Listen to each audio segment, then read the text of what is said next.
Suscríbete a Venganza Perfecta. Ahora, comencemos. Las luces de la sala de urgencias proyectaban sombras marcadas sobre el rostro de Héctor Peralta mientras estaba de pie en el umbral de la habitación de hospital de su hija. Sara yacía inmóvil en la cama, con tubos y cables que conectaban su pequeño cuerpo a máquinas que pitaban con un ritmo constante. A sus 14 años, debería haber estado en casa practicando piano o quejándose de la tarea de álgebra. En cambio, su rostro era un paisaje de moretones y tenía el brazo izquierdo enyesado. 3 costillas fisuradas estaban envueltas firmemente bajo la bata del hospital. Katá estaba sentada junto a la cama, aferrada a la mano de Sara. Los ojos de su esposa estaban rojos e hinchados, y tenía la voz ronca de tanto llorar. Llevaban allí 6 horas desde que recibieron la llamada. Sara salía de la práctica del club de teatro cuando sucedió. Las imágenes de seguridad mostraban un Mercedes negro deteniéndose a su lado. 3 figuras salieron. La paliza duró 90 segundos antes de que huyeran a toda velocidad. El señor Peralta, un detective de la policía ministerial, entró con la placa enganchada al cinturón. Detective Raúl Camacho, de unos 40 y tantos años, con los ojos cansados de alguien que había visto demasiado. ¿Podemos hablar afuera? Héctor lo siguió al pasillo. Hace 15 años, él habría llevado ropa diferente, portado una identificación diferente y operado en lugares que la mayoría no querría visitar. Había hecho cosas por su país en la Sierra de Michoacán y en operaciones conjuntas en Colombia que nunca aparecerían en ningún archivo ni se discutirían en ninguna audiencia. La transición a la vida civil, vender seguros, entrenar en la liga pequeña, asistir a reuniones de la asociación de padres había sido más difícil de lo que sugería cualquier informe de misión. Revisamos las imágenes, dijo Camacho, sacando una tableta. 3 sospechosos. Identificamos el vehículo registrado a nombre de Marcelo Macías. Su hijo, Justino, fue uno de los atacantes. Héctor apretó la mandíbula. Marcelo Macías, el socio comercial de su suegro. Los hombres habían construido Desarrolladora González Macías juntos durante más de 20 años, convirtiendo tierras áridas a las afueras de Monterrey en fraccionamientos rentables. Carlos González nunca dejaba de hablar de Marcelo en las cenas familiares, su visión, sus contactos, sus contribuciones a la empresa.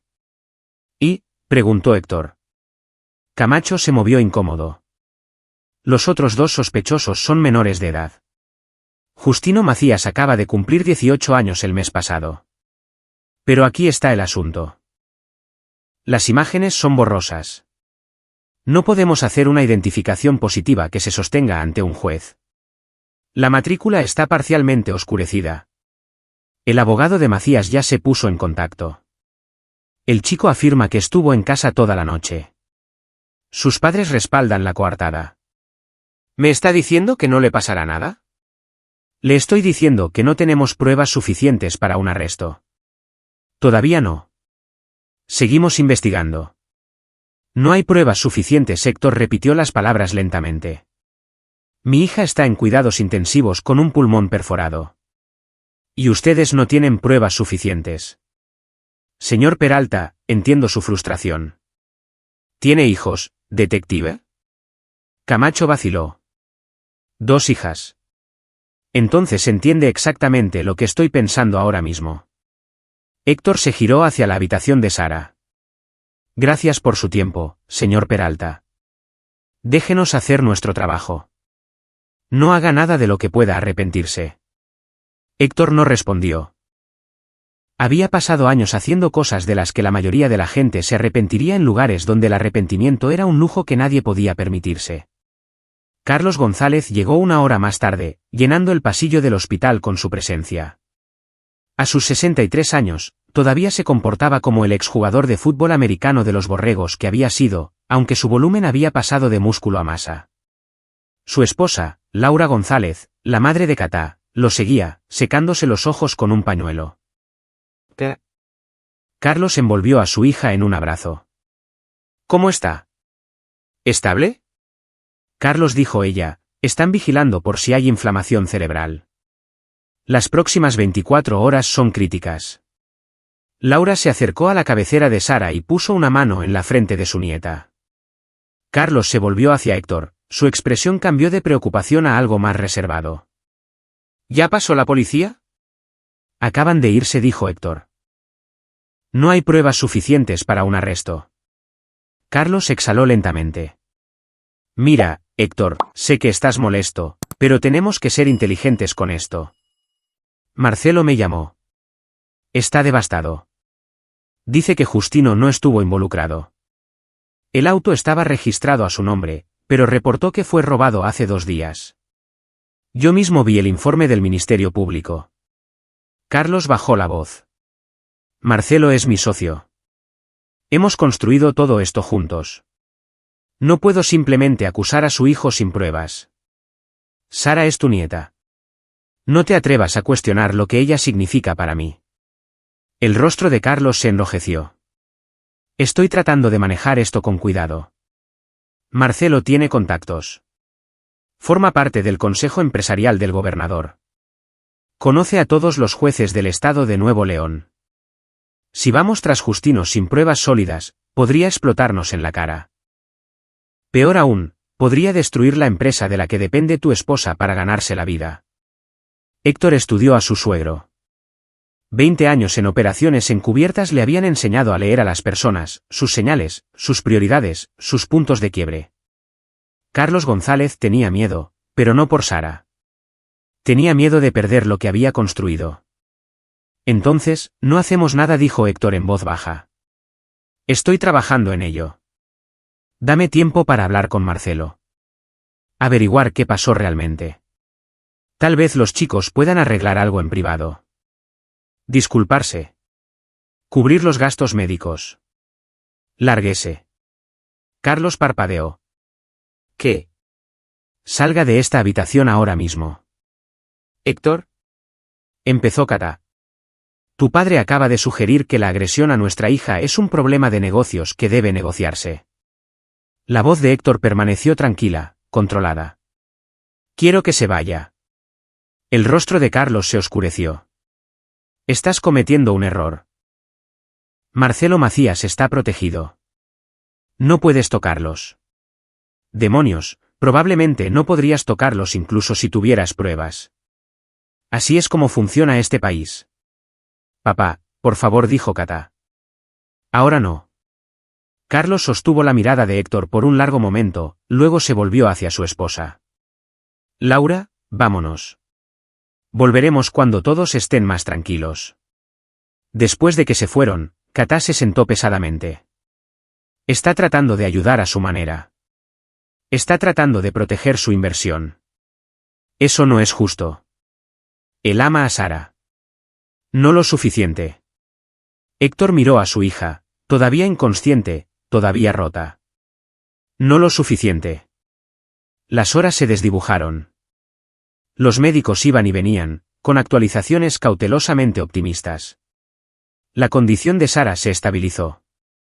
La inflamación no mostraba signos de aumentar. Por la mañana, la trasladaron a una habitación normal.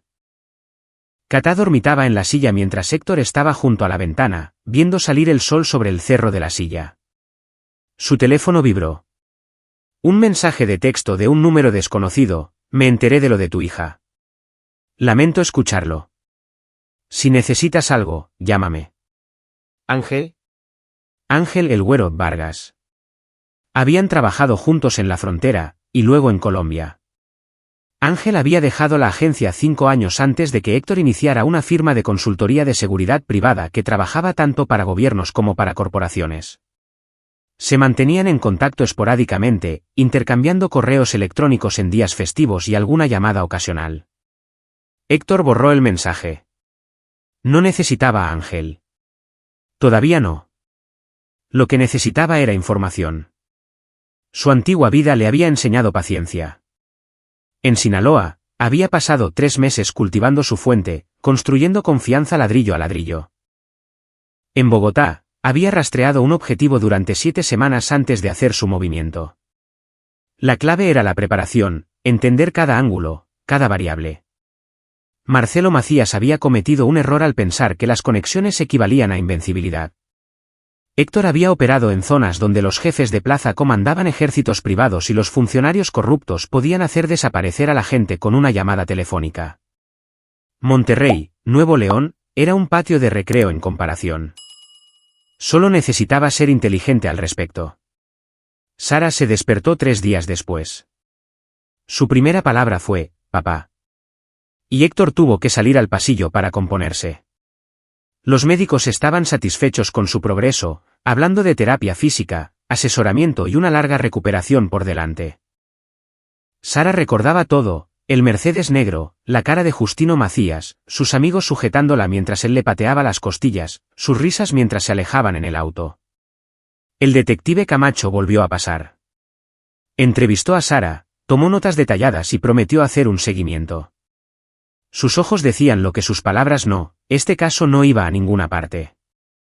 La hermana de Catá, Esperanza, la visitaba a diario, trayendo comida, revistas y una determinación de mantenerse positiva que Héctor encontraba tanto admirable como agotadora. Esperanza era enfermera pediátrica en el hospital universitario, cálida y optimista de una manera que Catá solía ser antes de que años de influencia de su padre le enseñaran a ver el mundo a través de una lente más cínica. Es fuerte, le dijo Esperanza a Héctor una tarde mientras Catá corría a casa para ducharse y cambiarse. Ella superará esto. Sé que lo hará.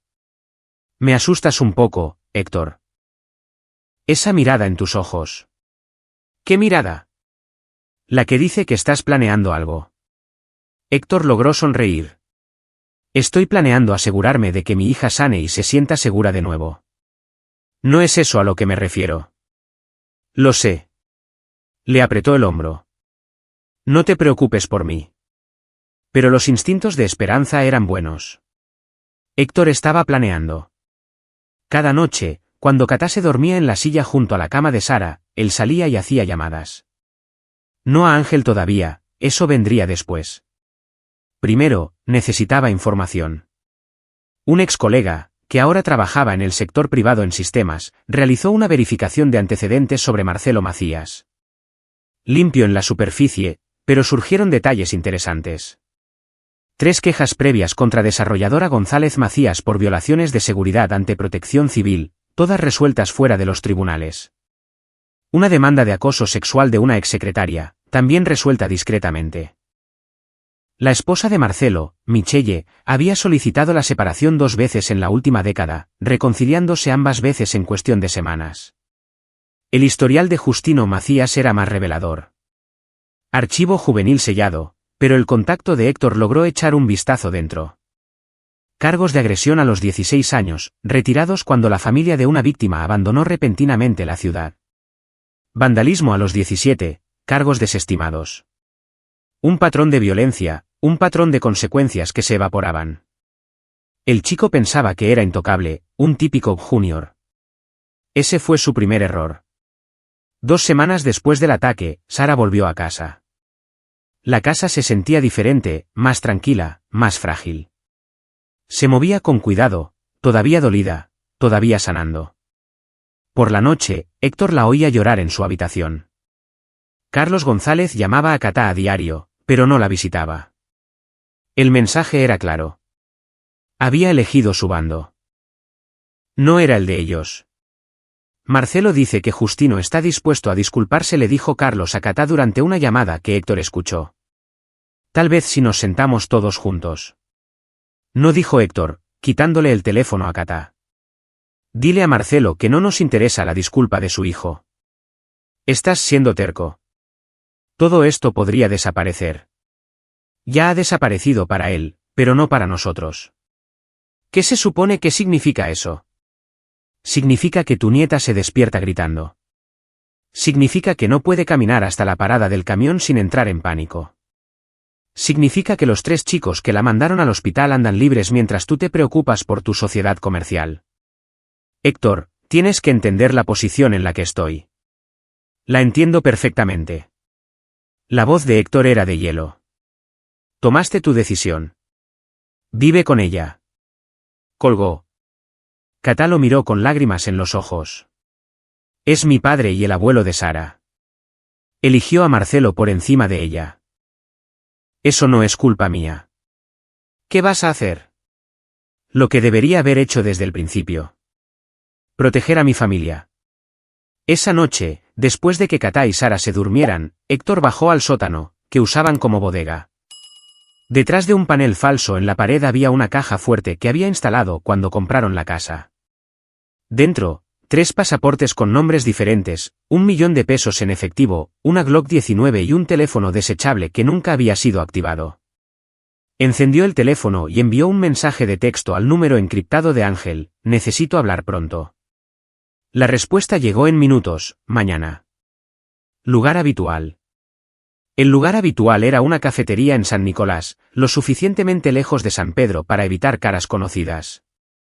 Ángel ya estaba en una cabina de la esquina cuando llegó Héctor, con el café humeante frente a él.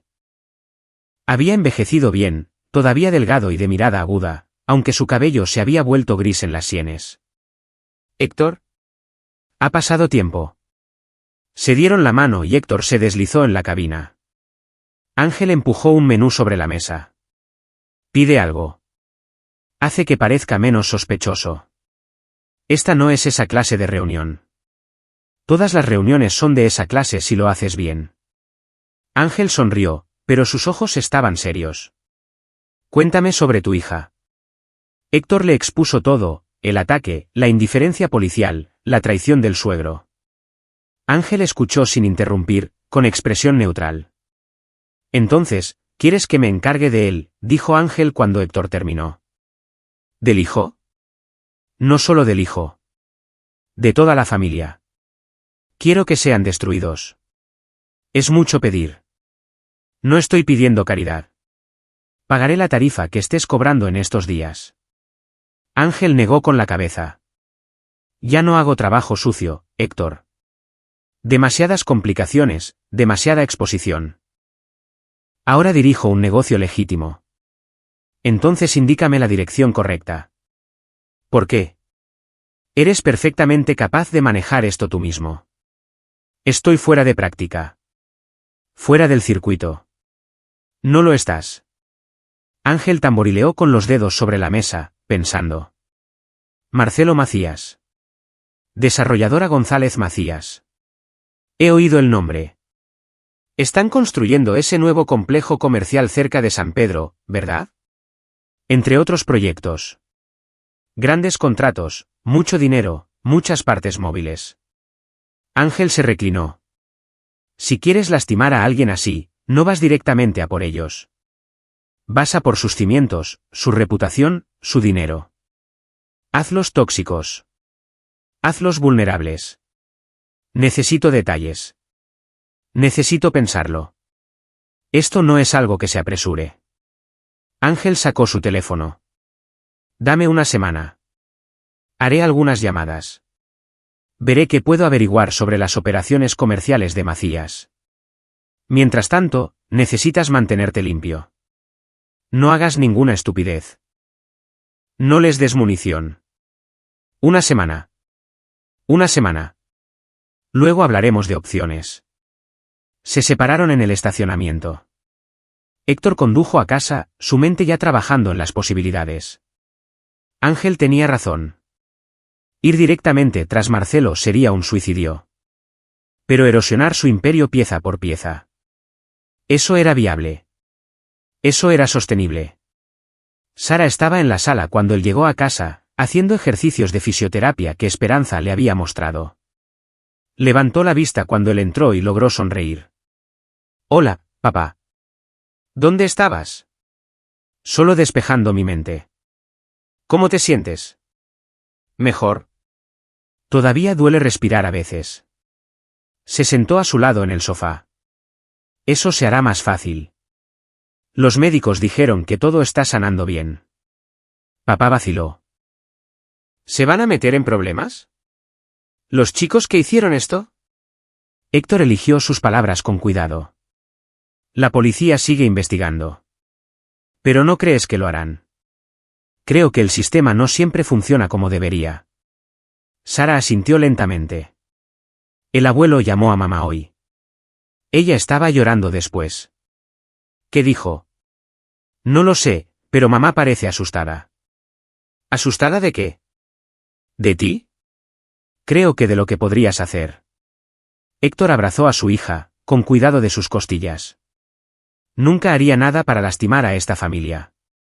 Lo sabes, ¿verdad?» Lo sé, pero mamá tiene miedo de todos modos. Katá apareció en el umbral, su expresión era ilegible. Sara, cariño, ¿nos das un minuto? Sara apretó la mano de Héctor y subió las escaleras. Katá esperó hasta que sus pasos se desvanecieron. Mi padre llamó de nuevo. Dice que Marcelo está preocupado de que vayas a tomar represalias de alguna manera. Marcelo debería estar preocupado. Héctor, por favor. Sé que estás enojado. Yo también estoy enojada. Pero tenemos que ser inteligentes con esto.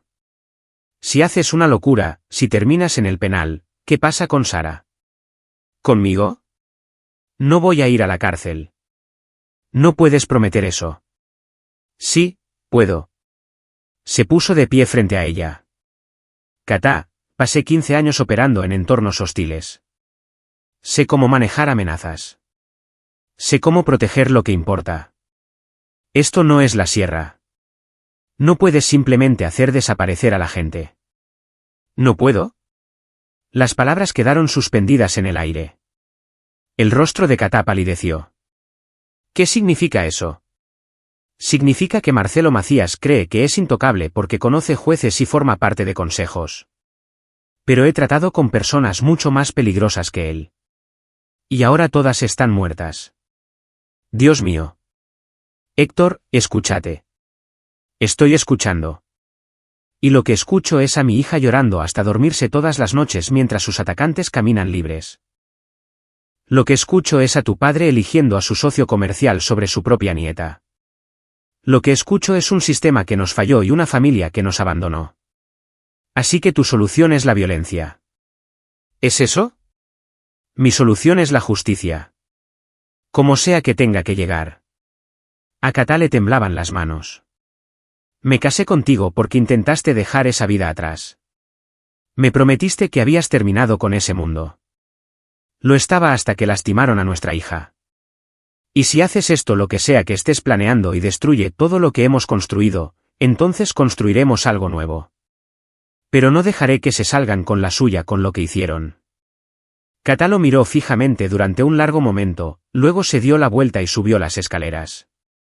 Héctor oyó cerrarse la puerta de su dormitorio y el clic del cerrojo. Se quedó solo en la sala, escuchando cómo la casa se asentaba a su alrededor. En algún lugar arriba, Sara probablemente también estaba escuchando, tratando de entender el abismo que se abría en su familia. Pero la mente de Héctor ya estaba en otra parte, ya planeando.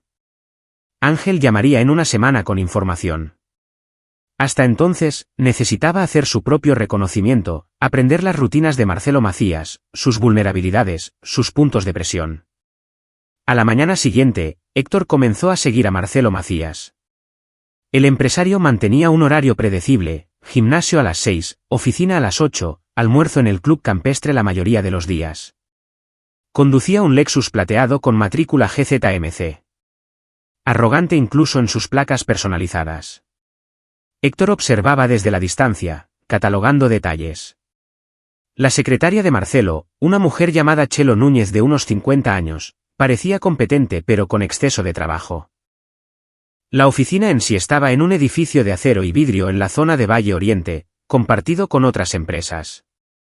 La seguridad era mínima, un guardia en la recepción que pasaba la mayor parte del tiempo con su teléfono. Justino Macías era más fácil de rastrear. El chico no tenía concepto de discreción, publicando toda su vida en las redes sociales, fiestas, autos, antros, fotos con amigos cuyos nombres anotó Héctor. Braulio Cano, otro niño rico, Gabriel Ríos, cuyo padre era dueño de agencias de automóviles en todo el estado.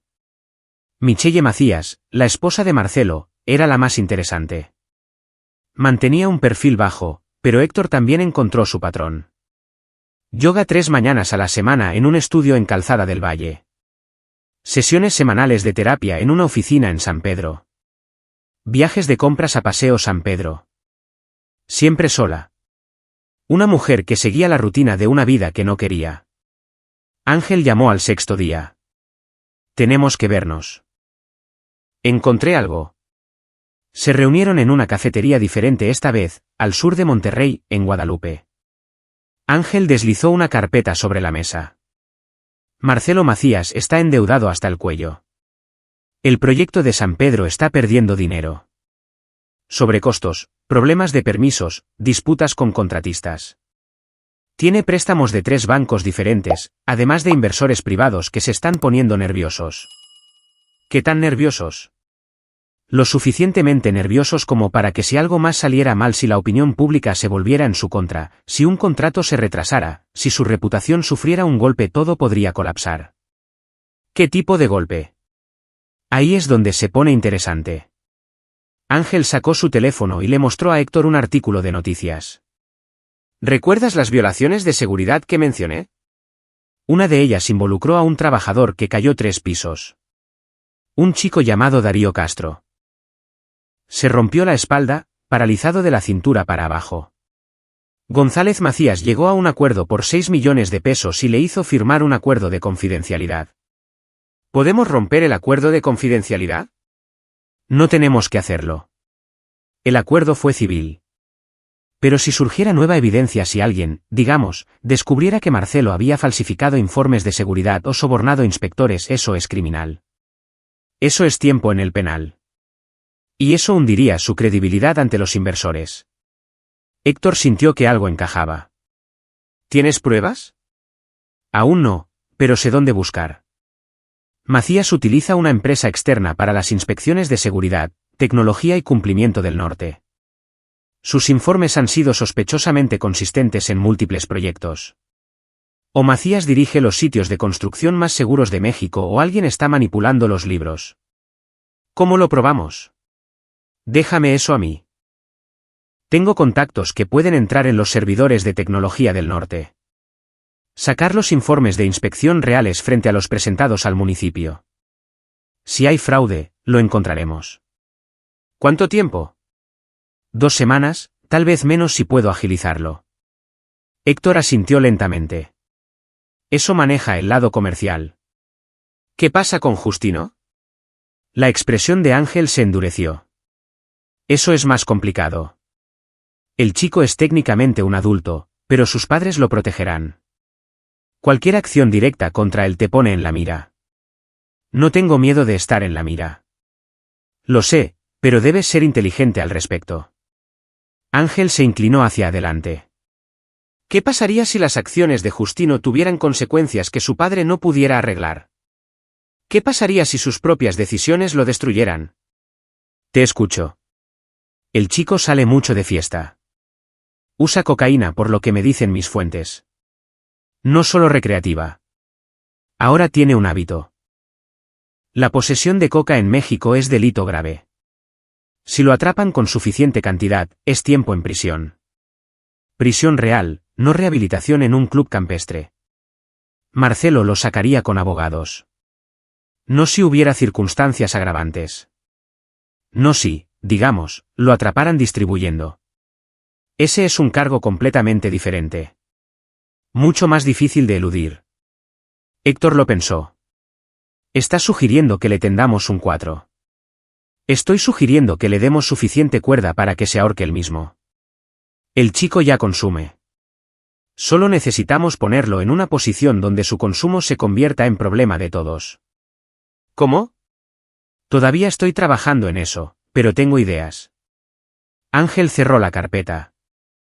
Mientras tanto, necesitas mantener las apariencias. Sigue siendo el padre preocupado, el vendedor de seguros, el tipo normal. No les des ninguna razón para sospechar que estás planeando algo. ¿Qué hay de mi suegro? Carlos González. Ángel se encogió de hombros. Él es daño colateral. Una vez que Marcelo caiga, su asociación se derrumbará. Carlos perderá todo lo que construyó. Y sabrá que es porque eligió el bando equivocado. Quiero que sepa más que eso. Quiero que entienda exactamente lo que sacrificó. La venganza es un plato que se sirve mejor frío, Héctor. Haz que vea cómo se desmorona su imperio. Su socio destruido, su familia destrozada. Haz que viva con el conocimiento de que podría haber evitado todo si tan solo hubiera apoyado a su nieta. Se separaron con un plan formándose. Ángel se encargaría de la investigación comercial y encontraría una manera de atrapar a Justino. Héctor mantendría su coartada, Sería el padre y esposo obediente, esperaría a que las piezas cayeran en su lugar. 2 semanas se convirtieron en 3. Las heridas físicas de Sara sanaron, pero las cicatrices psicológicas eran más profundas. Empezó a ver a una terapeuta, una mujer llamada doctora Elena García, que se especializaba en traumas. Las sesiones ayudaron, pero Sara era diferente ahora. Más callada, más cautelosa, menos dispuesta a confiar en el mundo. El matrimonio de Katá y Héctor se tensó bajo el peso de la tensión no dicha. Funcionaban como padres, turnándose para el cuidado y la recuperación de Sara. Pero como pareja, se estaban distanciando. Katá sabía que Héctor estaba planeando algo, y su silencio se sentía como aceptación y condena a la vez. Carlos González dejó de llamar por completo. El mensaje era claro. Mientras Héctor estuviera en la imagen, no habría reconciliación. Entonces Ángel llamó. Lo tenemos. Tecnología del Norte ha estado falsificando informes de seguridad para González Macías durante 3 años. Tengo documentación, correos electrónicos, informes originales, todo. Es suficiente para desencadenar una investigación criminal y hundir la confianza de sus inversores. ¿Cuándo nos movemos? Ya he empezado. Envié pistas anónimas al periódico El Norte y a la Fiscalía General de Justicia del Estado. Para el lunes, esto será noticia de primera plana. ¿Y Justino? Eso pasará este fin de semana. Confía en mí. La noticia salió el domingo. Desarrolladora samperina enfrenta investigación por fraude, gritaba el titular. El artículo detallaba acusaciones de violaciones de seguridad, informes falsificados y un patrón de negligencia que abarcaba múltiples proyectos de construcción. La Fiscalía anunció una investigación formal. Para el lunes por la mañana, 3 inversores se habían retirado del proyecto de San Pedro. La oficina de Marcelo Macías emitió un comunicado negando todas las acusaciones, calificándolas de ataques infundados por parte de competidores. Pero el daño ya estaba hecho. Las noticias locales publicaron historias sobre Darío Castro, el trabajador paralizado, entrevistándolo sobre el acuerdo y las condiciones que llevaron a su caída. Carlos González llamó a Katá el martes por la mañana, con voz frenética. ¿Sabes lo que está pasando? La compañía se está desmoronando. El precio de nuestras acciones está en caída libre. Marcelo está siendo investigado por la Fiscalía. Lo escuché, dijo Katá. Esto es catastrófico. 20 años de trabajo perdidos. No entiendo cómo sucedió esto. Tal vez sea el karma, dijo Katá y colgó. Miró a Héctor de pie en la puerta de la cocina. ¿Fuiste tú? ¿Tú qué crees? Creo que la vida de mi padre se está derrumbando. Bien, dijo Héctor. Él tomó su decisión, Katá. Eligió a Marcelo sobre Sara. Ahora le toca vivir con las consecuencias. ¿Y la esposa de Marcelo? ¿Sus empleados? Toda la gente que depende de esa compañía. Deberían haber pensado en eso antes de proteger a un chico violento. Héctor se sirvió café. Esto aún no ha terminado. Ese fin de semana, Justino Macías fue arrestado en una fiesta en una casa en San Pedro. La policía encontró 4 onzas de cocaína en su auto junto con básculas y pequeñas bolsas. Evidencia clara de narcomenudeo. El arresto fue noticia no por la cantidad, sino por quién fue atrapado. El hijo de Marcelo Macías, ya envuelto en un escándalo, ahora enfrentaba cargos graves por drogas. Los abogados de Marcelo descendieron inmediatamente, argumentando trampa, búsqueda ilegal, evidencia contaminada. Pero el arresto había sido limpio, causa probable establecida por una denuncia anónima. Orden de registro ejecutada correctamente. Justino se enfrentaba a entre 5 y 15 años. Michelle Macías solicitó el divorcio 3 días después. Los documentos judiciales fueron brutales, detallando años de abuso emocional, control financiero e infidelidad. Buscó la disolución total de los activos, la custodia de su hija menor. Justino tenía una hermana de 14 años de la que Héctor sabía y una orden de restricción contra Marcelo. La imagen de familia perfecta que Marcelo había cultivado se hizo añicos de la noche a la mañana. Héctor vio cómo todo se desarrollaba desde su sala de estar, rastreando noticias y reacciones en las redes sociales. Marcelo Macías era tóxico ahora. Socios comerciales distanciándose, contratos evaporándose, bancos exigiendo el pago de préstamos. El proyecto de San Pedro estaba muerto. Desarrolladora González Macías estaba acabada. Y en algún lugar en medio de todo, un Mercedes negro fue reportado a la policía por una persona anónima que afirmó verlo en un desuesadero en el sur de Monterrey. Cuando los investigadores revisaron, encontraron evidencia de que el robo reportado había sido un montaje. Marcelo había presentado un informe falso ante el Ministerio Público para proporcionarle una coartada a su hijo. Más cargos, más escándalo. Carlos González llamó una última vez. ¿Fuiste tú? ¿Todo esto? Destruiste a Marcelo. Yo no hice nada, dijo Héctor con calma. Solo soy un vendedor de seguros. ¿Cómo podría orquestar algo así? No eres solo nada. Investigué tus antecedentes, Héctor. Hice algunas llamadas. ¿Sabes lo que encontré? Nada. 15 años de tu vida, simplemente en blanco. Sin registros, sin historia, nada. Como si no existieras. Suena a que tienes preguntas para quien sea que contrataste para hacer esa investigación. ¿Quién eres? Soy un padre. Eso es todo lo que importa. Marcelo está acabado. La compañía está muerta. He perdido todo. No, dijo Héctor. Todavía tienes a tu hija y a tu nieta. Solo elegiste no valorarlas lo suficiente. Eso no es culpa mía.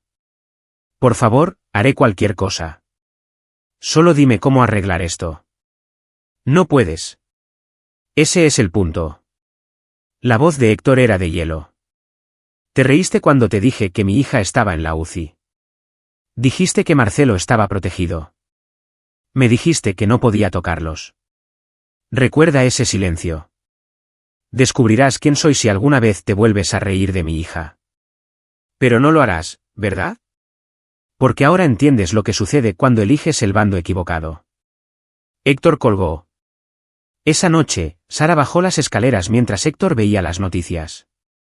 Otra historia sobre el imperio de Marcelo Macías colapsando, inversores huyendo, cargos criminales aumentando. Papá, ¿tú hiciste esto? Héctor miró a su hija. Todavía sanando, todavía cargando con el peso de su ataque, pero más fuerte ahora. Sobreviviendo. ¿Importaría si lo hiciera? Sara lo pensó. Esos chicos me lastimaron. Iban a salirse con la suya. Todos lo decían. La policía, el abuelo, incluso mamá. Pero no se salieron con la suya. No, no lo hicieron. Por tu culpa. Porque existen consecuencias. Incluso para las personas que creen estar protegidas. Sara se sentó a su lado. Escuché a mamá hablando con la tía Esperanza. Ella te tiene miedo ahora. Lo sé. ¿Vas a lastimar a alguien más? Solo si lastiman a mi familia primero. Sara asintió lentamente, procesando. Luego lo abrazó, con cuidado de sus costillas aún en recuperación.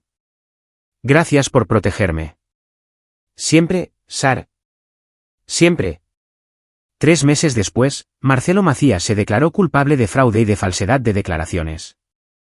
Le dieron 4 años en una prisión federal. Justino aceptó un procedimiento abreviado por los cargos de drogas, 7 años, elegible para libertad condicional en 5. La demanda civil de la familia de Darío Castro se reabrió, esta vez sin un acuerdo de confidencialidad, y se resolvió por 85 millones de pesos. Michelle Macías se mudó a California con su hija, comenzando de nuevo con su acuerdo de divorcio. Le envió una nota a Catá agradeciéndole por alguna amabilidad que Catá había mostrado hace años en una posada de la empresa.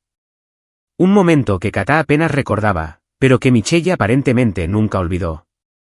Carlos González se declaró en bancarrota. Los activos de la compañía fueron liquidados. El proyecto de San Pedro fue asumido por otro desarrollador. Carlos se mudó a una casa modesta en Cumbres. Su imperio reducido a escombros. Él y Laura se divorciaron discretamente. Catá hablaba con él ocasionalmente, breves conversaciones que nunca mencionaban a Marcelo ni lo que había sucedido. Héctor nunca le contó todo a Catá. Ella sospechaba, ciertamente, pero nunca preguntó directamente. Quizás no quería saber. quizás algunas verdades era mejor no decirlas. Sara sanó lentamente, dolorosamente, pero sanó. Volvió a la escuela, se reincorporó al club de teatro, empezó a sonreír de nuevo. Las pesadillas se desvanecieron. El miedo retrocedió. Y cuando miraba a su padre, había algo nuevo en sus ojos. No solo amor, sino comprensión. Héctor volvió a vender seguros, entrenar a la liga pequeña y asistir a las reuniones de la asociación de padres. Pero ahora lo hacía con la tranquila certeza de que su familia estaba a salvo. De que existían consecuencias para quienes los amenazaban. De que la protección a veces requería oscuridad, y él estaba dispuesto a abrazar esa oscuridad cuando fuera necesario. Una noche, Ángel llamó. ¿Estás bien, hermano? Sí, estamos bien. Misión cumplida. Entonces, misión cumplida. ¿Necesitas algo más alguna vez? No lo haré. Pero gracias. Cuando quieras, Héctor. Cuando quieras. Héctor borró el contacto de Ángel, apagó el teléfono desechable y lo devolvió a la caja fuerte en el sótano.